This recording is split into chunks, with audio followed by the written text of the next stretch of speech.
Welcome to the PCFL Show. This week we've got highlights from the Thunder and War Angels, the Bears and the Hawks, the Warriors and the Knights, and the Ravens at the Heat.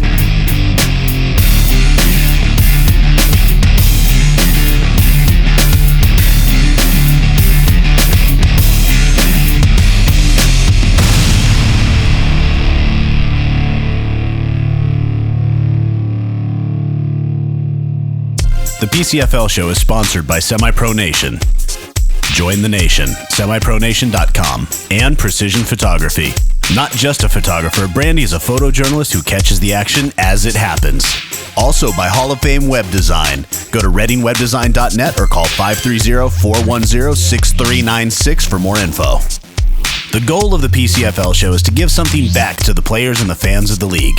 Be sure to like the PCFL Facebook page and PCFL Show links and share those links so we can get more friends, family, and fans involved with their local teams. Also, check out the PCFL Media channel on YouTube. Go to youtube.com/PCFL Media. And before we start the highlights, a happy Easter to everybody from the PCFL.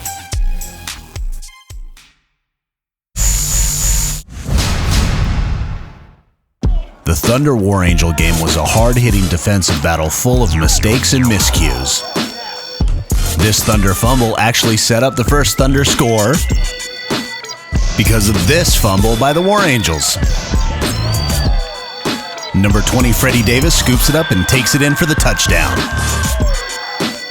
Missed opportunities, fumbles, and interceptions plagued both these teams all day.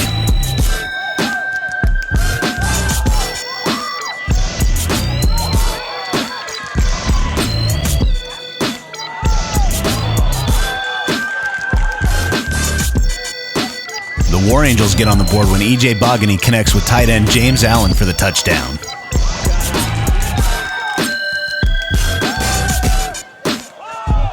This bomb to Victor Arroyo takes the Thunder down to the War Angels' 1-yard line, setting up this James Bell touchdown. The point after is blocked, making the score 12-6.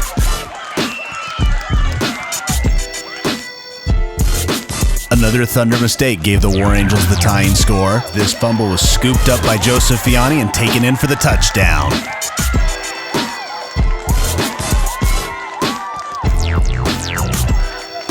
The extra point was good, giving the War Angels the lead at 13-12, but there was 12 minutes left on the clock. This run by quarterback Rick Davis put the Thunder in field goal range.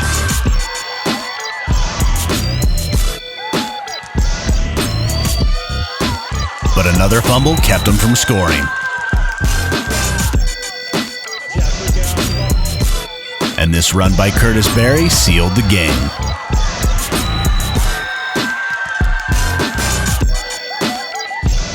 And your final score, the War Angels 13, the Thunder 12.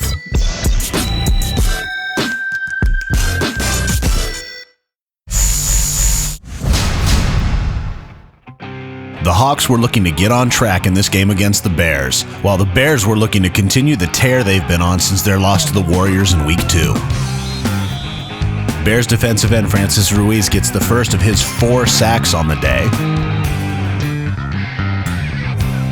That stop kills the Hawks' drive, so the Hawks punt. And Anthony Bell takes the first of his 3 returns back for 30 yards.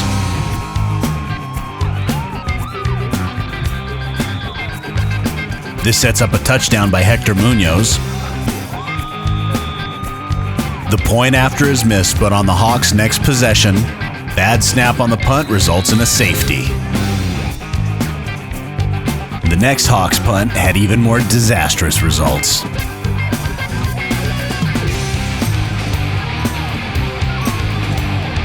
Anthony Bell takes this one to the house for 60 yards for the touchdown. With the score 15-0, the Hawks' defense was determined to get the ball back.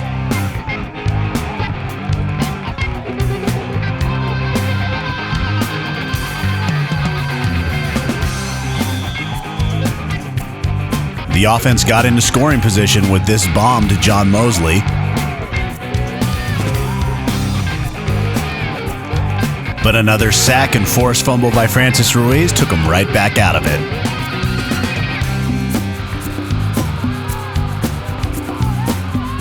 This run by Brian Crittenden sets up the next big Bears play. A touchdown run by Keith Schenkel.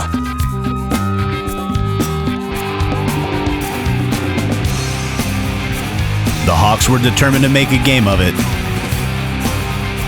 But on this day, the Bears' defense was just too overwhelming. They scored on the next series as Chris Brown scooped up the loose ball for the touchdown.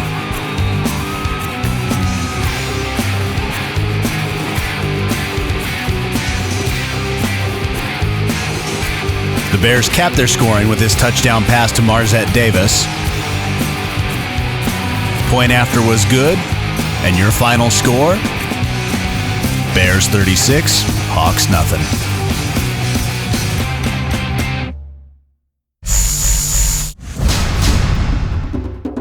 Once again, the Knights' balanced offensive attack kept their opponent's defense off balance for most of the game.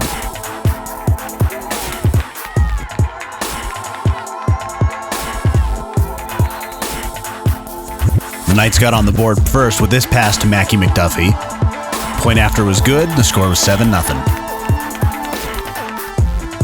The Warriors' Nick Whitaker boots a 48-yard field goal to get his team on the board.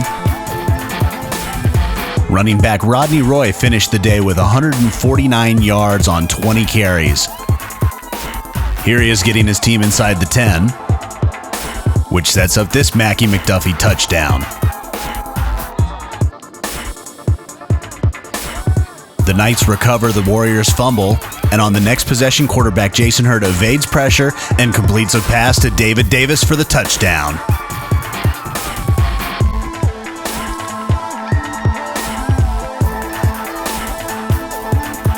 The Warriors answer back with a touchdown of their own, bringing their score to 10.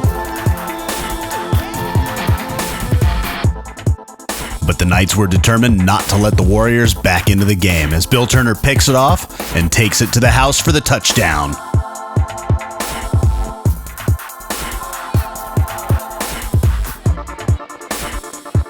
The Warriors score another touchdown as Sam Martinez completes this pass. But Knights quarterback Jason Hurd answers back as he hits Trey Gates out of the backfield, taking the Knights into scoring range.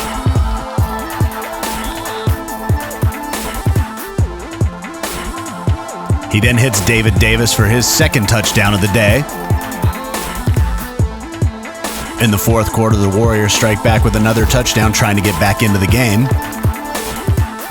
And whether it's luck or skill, off the batted ball, they catch another one and take it in for the score. But it's not enough. Knights 35, Warriors 25.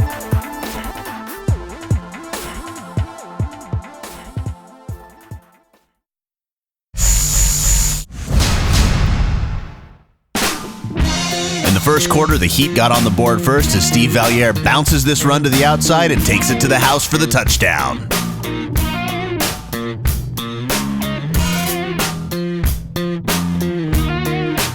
While the Ravens didn't score on this possession, they did show that they could move the ball down the field.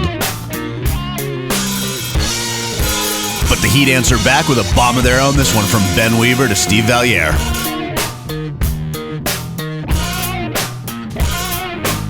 That set up this Ben Weaver bootleg.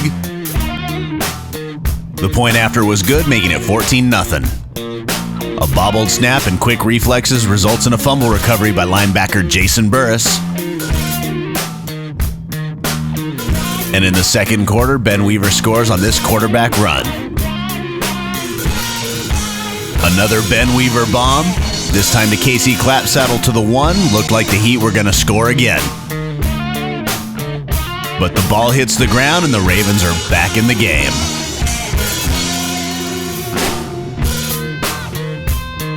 On the next play, the Ravens run it, trying to buy a little bit of breathing room,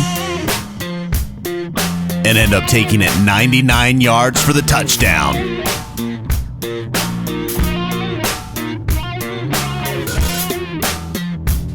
Running back Kyle Williams takes this one in for the touchdown. The point after good, putting the Heat up 27-6. And the Ravens answer back with their own short yardage score for a touchdown.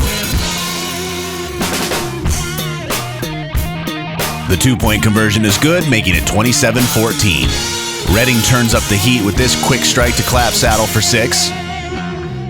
And also with this 17-yard run by Jared Candelaria for the touchdown.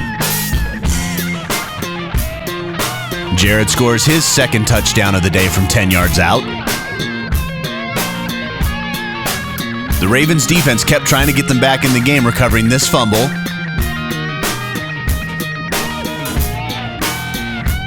And also picking off this pass. Taking it all the way back for the touchdown. But a flag brought it back to the 25. And on the next series, a Raven fumble keeps him out of the end zone. Once again, the Raven defense tried to get him back into the game with what looked to be a pick 6. Bounced right back into the hands of the Heat. Linebacker Paul DeVille and the rest of the C-Block defense were on lockdown as the final score is Heat 54, Ravens 14.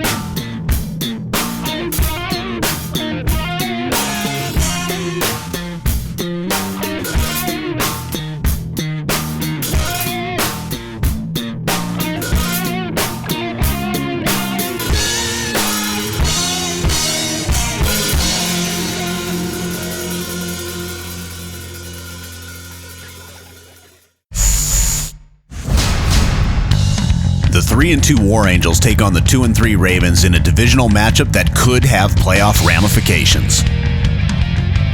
The War Angels are looking to keep a winning streak going, while the Ravens are looking to get back on track after their loss to the Heat. This Friday, 7 o'clock, Corbis Field in Vallejo, the War Angels take on the Ravens. Sponsored by Gifts and Thrifts.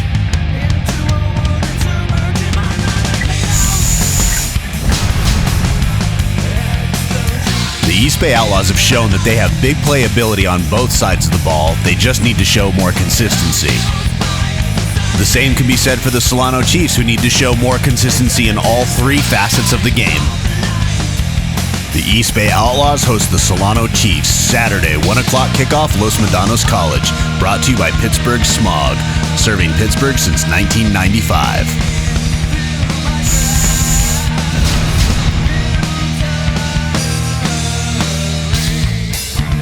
The Reno Silverbacks go on the road in the first of 3 consecutive road games. They travel to a red-hot Reading Heat, who are the only unbeaten team remaining in the PCFL.